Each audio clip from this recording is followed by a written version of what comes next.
Isso eu queria saber. Quem escolheu os textos que foram para as Bíblias?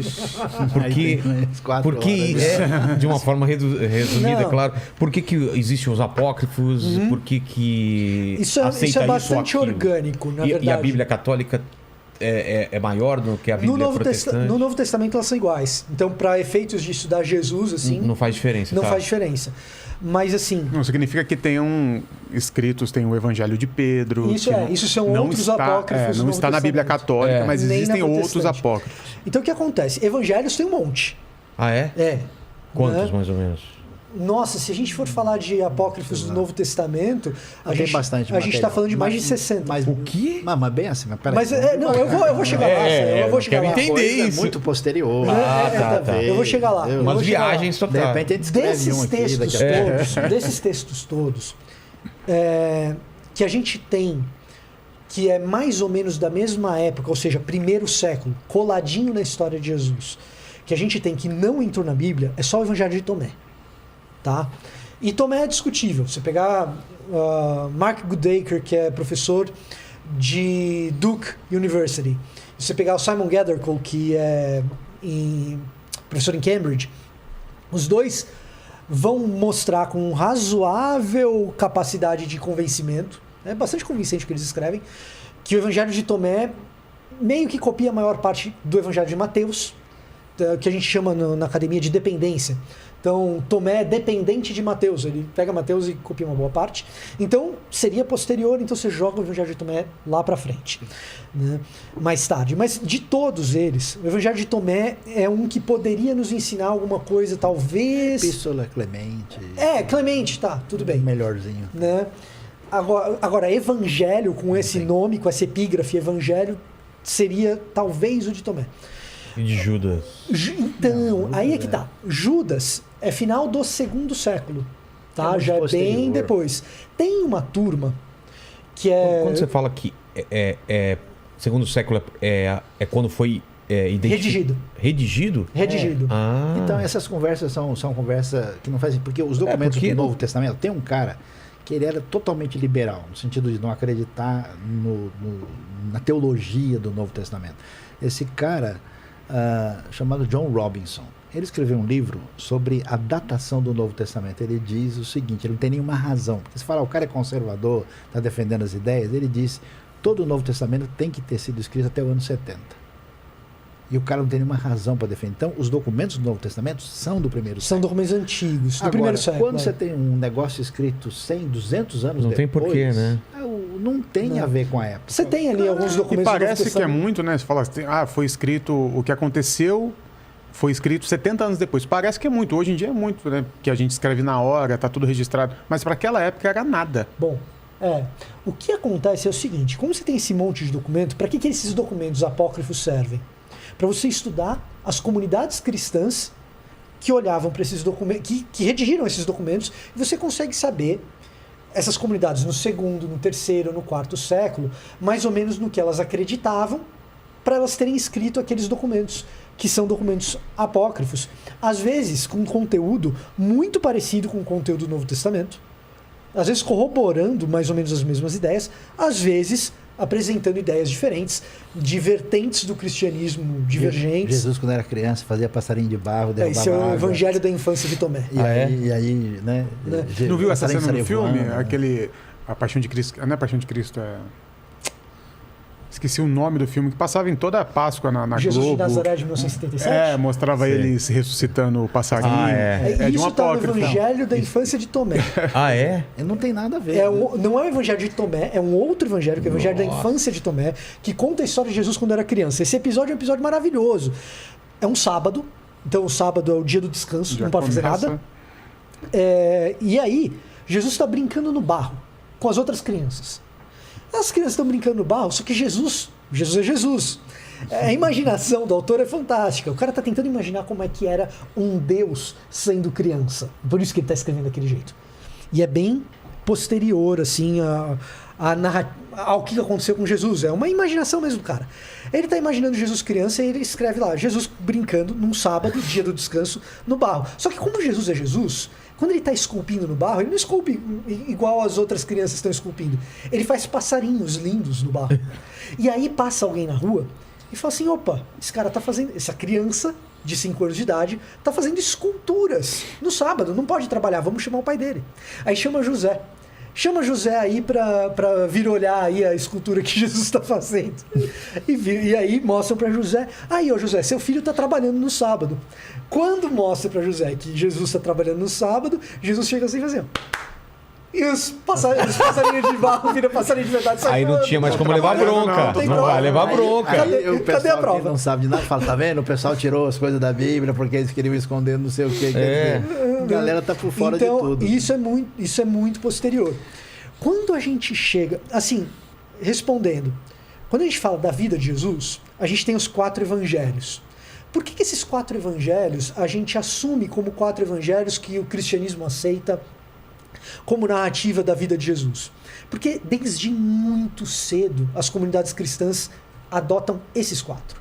E isso é uma adoção um tanto orgânica. Você vai olhando para os textos dos primeiros cristãos, quando eles mencionam alguma coisa a respeito da vida de Jesus, eles mencionam textos desses 4 evangelhos.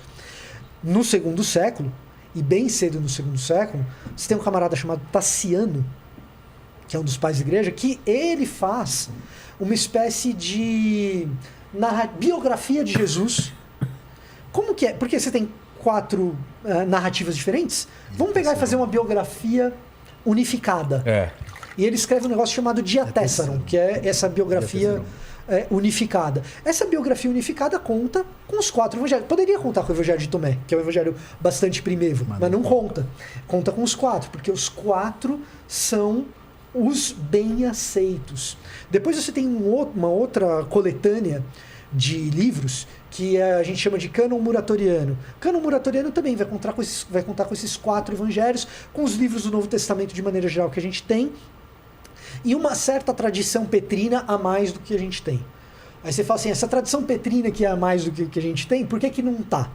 Porque um camarada chamado Serapião foi consultado sobre isso e falou... Não... Mas assim, a brincadeira é a seguinte. Esses Evangelho de Pedro e Apocalipse de Pedro também são do 2º século, bem posterior a Jesus. E você não tem um monte de comunidades adotando esse Evangelho e esse Apocalipse. Você tem algumas pessoas adotando isso daí. São 2 documentos que até pouco tempo atrás eram documentos que a gente tinha menção deles, mas a gente ainda não tinha descoberto manuscritos deles, então não era uma coisa difundida entre os cristãos. Recentemente, com essas descobertas arqueológicas todas que saíam falando no começo do episódio, a gente tem a descoberta, inclusive, de uma série de apócrifos desse tipo. Então, mas basicamente a ideia era o seguinte: os documentos eles chamam autoridade para si, eles se afirmam palavra divina. E você tem, do outro lado, o consenso da comunidade cristã em recebê-los e multiplicá-los. Exato. Então acho que a palavra que ele usou muito boa, que é a palavra orgânica, porque quando você vai entrar do 3º para o 4º século, existe um consenso, não houve um conflito. A comunidade da fé reconhece. Então, teologicamente, a gente diz o seguinte: o Espírito Santo que inspirou a Escritura confirmou na comunidade que recebeu. Agora, os apócrifos do Antigo Testamento, que são livros interessantes... Aí são os livros que tem na Bíblia Católica. Isso. Que é Tobias, Judite, Eclesiástico, Baruque, Sabedoria, 1º e 2º Macabeus. Esses livros são interessantes, fazem parte da tradição judaica, mas nem os judeus que são donos do livro entendem que eles são inspirados. Se você pegar uma Bíblia hebraica, entendeu? Esses livros não estarão não aparecem lá. Então os livros são bons, são interessantes, só que não tem a mesma referência que os outros livros têm. Então a tradição judaica e protestante entende que os livros são válidos, mas não são importantes. Primeiro e 2º Macabeus conta isso. O livro de Enoque, que não está nesses apócrifos católicos. Enoque ainda é um outro... É interessantíssimo. É um outro patamar de discussão. Mas porque, qual é a história do livro de Enoque? Então, pois é. Ou então que eu aprendi com você. Importante na tradição porque tem bastante coisa lá. Muito importante na tradição copta e muito importante para os autores... Muito importante não, importante em alguma medida para os autores do Novo Testamento. Tá? A tônica do livro de Enoque, que é uma tônica apocalíptica, ela influencia de alguma maneira os autores do Novo Testamento, em especial Mateus, Judas Dizem que Judas é um Ctrl-C, Ctrl-V de Enoque. Isso é um exagero grande. Isso é um exagero grande, até porque existe... Passou num site ali de anti... Copia, mas não faz igual, sabe tipo aquele isso. negócio? O livro de Enoque tem em português. Eu até fiz parte dos endossadores do material. Tem aí. Então, o que acontece?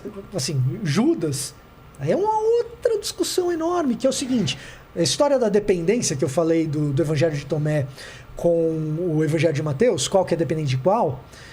Judas tem com 2 de Pedro. E aí Sim, muito maior. E aí tem um angu de caroço daqueles. Qual que é dependente de qual? Judas é dependente de 2 de Pedro, 2 de Pedro é dependente de Judas, e como que Enoque entra nos dois? É um angu de caroço. Isso é coisa para dissertação de mestrado, tese de doutorado. Assim, Assim, E não chega em lugar nenhum, no final das contas. Mas é muita tempestade em copo d'água. Sim. Porque, entendeu? Sim. Coisa que, no fundo, não faz tanta diferença Agora, assim. se a pergunta é, o livro de Enoque deveria ser autoritativo? E essa é a pergunta. O livro de Enoque era autoritativo para os autores do Novo Testamento? O que é autoritativo? Exerce autoridade? Vale como Bíblia. Vale como Bíblia, é isso. Boa. Obrigado, professor. A didática é dele. Então, o que acontece? A pergunta é essa. E aí, quando você olha para 1 de Pedro, por exemplo, você fala assim, não, porque ele não é mencionado com bons olhos ali. Então, o que você tem muito forte? O Antigo Testamento, nosso Antigo Testamento cristão,